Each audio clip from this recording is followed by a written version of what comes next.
अब जेडीयू मंत्रिमंडल में शामिल होने जा रही है, ये तो तय हो गया, लेकिन जेडीयू के कोटे से कितने मंत्री बनेंगे ये पता चल गया आपको या नहीं अभी तक? देखिए अब्बास जी, ये प्रधानमंत्री का विशेषाधिकार होता है कितने मंत्री बनेंगे, और जैसे ही कुछ समय गुजरेगा आपको खुद ही पता चल जाएगा। जब तक नोटिफिकेशन नहीं होता है, जब तक पूरी जानकारी नहीं दी जा सकती है, तब तक हम कैसे बता सकते हैं कि कितने मंत्री? नहीं, कौन कौन तो हम आपसे पूछ ही नहीं रहे हैं, कितने आपसे पूछ रहे हैं, ये तो पता चल गया होगा ना। माननीय, मैंने तो बताया कि माननीय प्रधानमंत्री जी का विशेषाधिकार है। माननीय राष्ट्रीय अध्यक्ष जी से बात होगी, आरसीपी सर जी से, हाँ। वो अधिकृत है इन कामों के लिए। हमको कितना मंत्रिमंडल मिलेगा कुछ देर में तय हो जाएगा।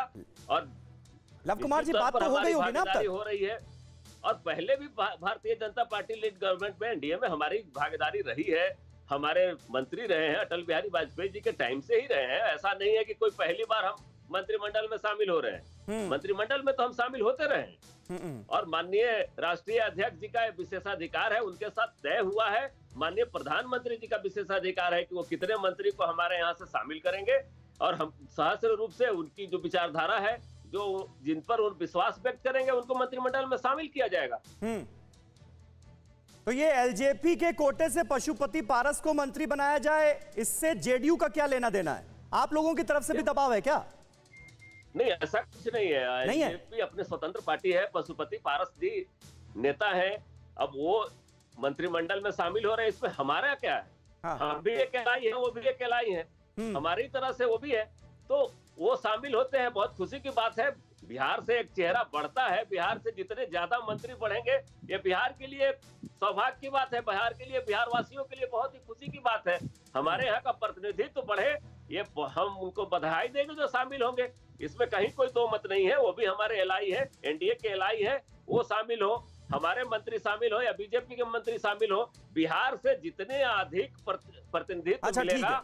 ठीक है, चलिए, राहुल देव जी हमारे साथ मौजूद हैं। मिनिमम गवर्नमेंट मैक्सिमम गवर्नेंस, ये वादा किया गया था और इस मोटो के साथ आगे बढ़ रही थी मोदी सरकार। हम सब ये जानते हैं कि अभी 53 मंत्री हैं और आज के इस एक्सपेंशन के बाद इनकी संख्या बढ़कर 81 हो सकती है। तो कुछ बदलाव आप देख रहे हैं क्या पॉलिसी में, राहुल जी? नहीं, बदलाव तो निश्चय ही है, लेकिन वो उस रूप में शायद नहीं है जैसे आप देख रहे हैं। मिनिमम गवर्नेंस, मिनिमम गवर्नमेंट वाला जो इसका हिस्सा है। हाँ। मैं समझता हूं कि ये मंत्रिमंडल विस्तार इस समय एक ज़रूरत है। कई कारण हैं, कई दृष्टियां उसको देखने की। एक तो प्रशासनिक ज़रूरत इस लिहाज से है कि कई मंत्रियों के पास एक और दो या कई बार तीन से भी ज़्यादा विभाग हैं, मंत्रालय हैं। हाँ। और इसका मतलब ये है, इसके दो अर्थ लगाए जा सकते हैं। या तो ये लोग कुछ बहुत सुपर एफिशिएंट हैं, यानी बहुत महामानव किस्म के लोग हैं जो एक साथ 3-3, 4-4, 5-5 मंत्रालय चला सकते हैं, वो भी इतने भारी भरकम मंत्रालय, इतने बड़े भारी देश के लिए। हाँ। या फिर सरकार के पास या मोदी जी के पास अब तक जिसे बेंच स्ट्रेंथ कहते हैं, यानी ऐसे सक्षम लोगों की कमी रही है, इसलिए उनको कुछ ही लोगों से बहुत ज्यादा मंत्रालयों का काम चलाना पड़ रहा था। अब आधा समय लगभग उनका कार्यकाल का गुजर चुका है। अब वो पूरी पिछले एक महीना उन्होंने सारे अपने प्रमुख मंत्रियों की मंत्रालयों के कामकाज की समीक्षा में लगाया है। लंबी लंबी बैठकें की हैं, मंत्रियों के समूहों से अलग अलग उन्होंने बातचीत की है, समीक्षा रही है, उसमें जेपी नड्डा भी शामिल रहे हैं। तो अब उनको आगे की दृष्टि से, यानी आगे 2024 के लोकसभा चुनाव की दृष्टि से, अगले साल जो 5 राज्यों में चुनाव होने हैं उनके लिहाज से तैयारी करनी है। कई जो क्षेत्रीय गैप हैं, कुछ वर्गों के गैप हैं, कुछ जातियों उपजातियों इनके गैप हैं, इनको पूरा करना है।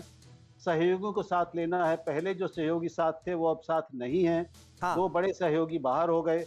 ठीक है। और सबसे बड़ी बात कि पश्चिम बंगाल में जो बहुत करारी हार मिली है बीजेपी को, उससे उनका एक अपना जो राजनीतिक आत्मविश्वास था कि हम हर हाल में जीत सकते हैं, वो भी डगमगाया है। और अब सहयोगियों की जरूरत एक नए सिरे से महसूस पार्टी को हो रही है और प्रधानमंत्री को भी होगी।